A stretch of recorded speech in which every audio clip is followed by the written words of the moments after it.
We've been looking at the things outside of business which can affect it. And under political, we are looking at Brexit.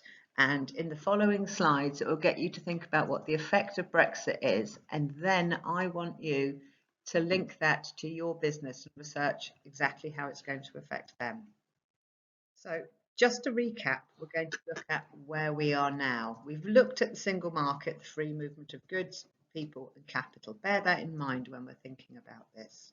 So that's my dog, sorry. On the 23rd of June 2006, we voted by a very narrow margin to leave the EU. And then, after a lot of sort of toing and froing, on the 31st of January this year, we finally left the EU and started an 11-month transition period. So basically, all that means is it's just the same as us being in the EU. For the remaining 11 months, we have free movement of people, goods and capital. But that has to end on the 31st of December this year. So the UK government is busy negotiating with the EU about what's going to happen to the movement of goods, people and capital. I don't know what is going to happen, but I'm going to make some assumptions in this. But we will stop being part of the single market on the 31st of December 2020. So we're going to look at what this means for business. So we're going to look at what the possible outcomes are after December. I can't predict the future, I am just guessing. One thing that I can almost say with certainty is that we're going to have separate legal jurisdictions. What that means is, at the moment, EU law is UK law. I produce a car in the UK, I can sell it in the EU. It's got the same restrictions and stuff on it. After December, there'll be UK law and EU law. If I produce a car in the UK and sell it in the EU, it will need to be stopped and checked to see that it complies with EU law. And that will add time and cost to any good produced in the UK, and vice versa. It will add time and cost to things being brought into the UK. EU migrants who are currently here will be able to stay here and keep their rights. So anyone who's currently employed will be absolutely fine. Don't know what is going to happen to people who would like to come here in the future and how their rights will be. There will definitely be a change to how we trade with the EU. I don't know what it is because they're currently negotiating it, but we cannot say that what we have now will remain. And finally, the UK government is establishing a point-based system to migration. This is migrants from the EU and outside the EU. Their aim is that all migrants are well qualified and skilled. This does mean we will not have low-skilled migration. So, what are the possible advantages to businesses of us leaving the EU? Well, the UK government will be free to make trade deals with other countries around the world, so it may well result in it being easier to export to other places. As part of the EU, we can only have trade deals that the EU does. So we could go and say, oh, Canada, we would like to deal with you, and we could have our own personal trade deal. So a likely advantage is more exports to different countries. The second one is, because it's going to be quite difficult to bring goods in for a while, we might look to UK-based businesses for our goods and services, as it is going to be more expensive and difficult to import from Europe. So say, for instance, we normally import all our tomatoes from Spain.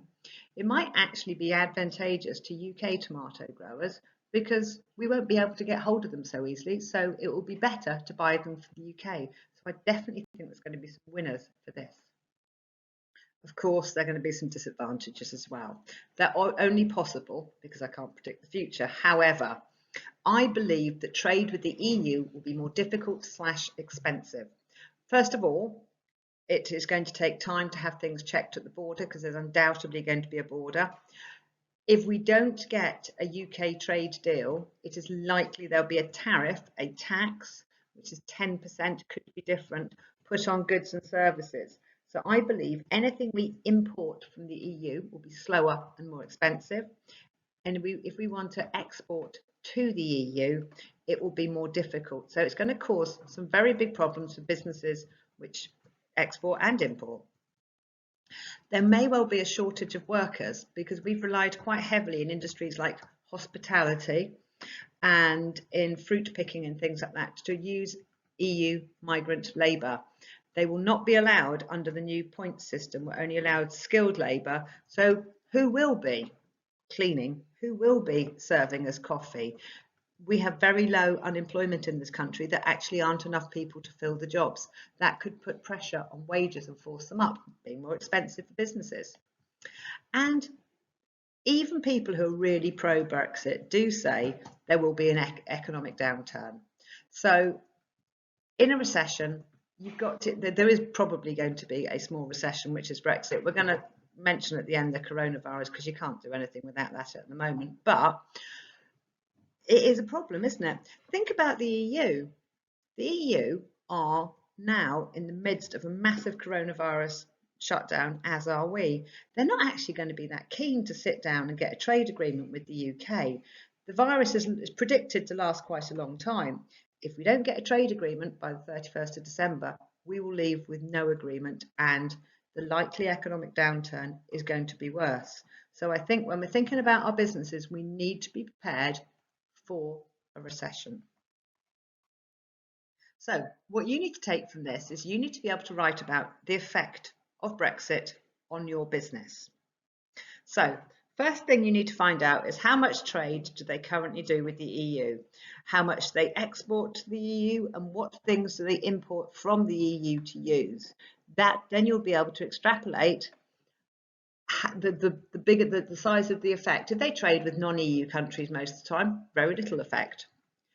We need to think, how reliant are they on low-skilled migrant workers? If you're doing Cineworld or Costa, a lot.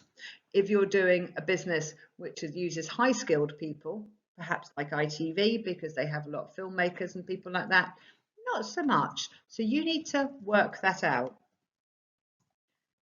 You also need to think, do they have a product that will sell in greater amounts if we look to the UK for more products? So, like I said about the tomato growers, will people be looking for a UK-based version? And how will they be affected by the economic downturn? I hate to be gloomy, but it probably is coming. So if they have a luxury product, or like cars and things like that, people will delay buying cars. They will be badly affected by an economic downturn. If they are like Poundland, oh my God, they'll love an economic downturn. Think about supermarkets, they will probably do all right. But then remember, Costa did well during the last recession. Mac did well during the last recession. It isn't always the obvious ones, but you know about that because you wrote me a lovely assignment on it.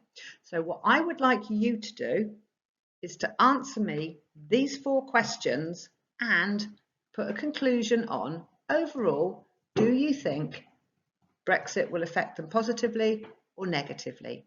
Good luck.